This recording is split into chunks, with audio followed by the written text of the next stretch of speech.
ভগবদ্গীতার এই বাণীগুলো জীবনের প্রতিটি ধাপে আমাদের সঠিক পথ দেখায়। আপনি খুব সুন্দরভাবে এগুলো মেনে চললে জীবন অনেক বেশি শান্ত ও অর্থবহ হয়ে ওঠে। আপনার তালিকার সাথে সামঞ্জস্য রেখে আরও কয়েকটি গুরুত্বপূর্ণ শিক্ষা যোগ করা হল। শ্রীকৃষ্ণের আরও কিছু অমূল্য উপদেশ। ৮ আত্মা অমর, শরীরের বিনাশ হলেও আত্মার বিনাশ নেই। অর্থ, মৃত্যু মানেই শেষ নয়, তাই হারানোর ভয় কাটিয়ে সাহসের সাথে বাঁচতে শিখুন।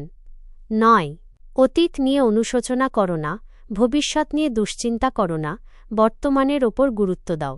অর্থ, বর্তমান মুহূর্তই আপনার হাতে আছে, একে কাজে লাগানোই বুদ্ধিমানের কাজ। ১০ ক্রোধ থেকে মোহের জন্ম হয়, আর মোহ মানুষকে সঠিক পথ থেকে বিচ্যুত করে।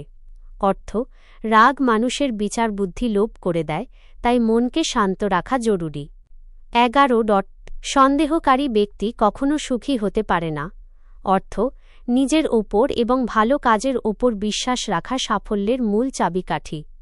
মূল কথা, গীতায় শ্রীকৃষ্ণ শিখিয়েছেন যে জীবন একটা যুদ্ধক্ষেত্র, আর আমাদের একমাত্র কাজ হল সাহসের সাথে নিজের কর্তব্য, ধর্ম পালন করে যাওয়া। আপনার শেয়ার করা পয়েন্টগুলো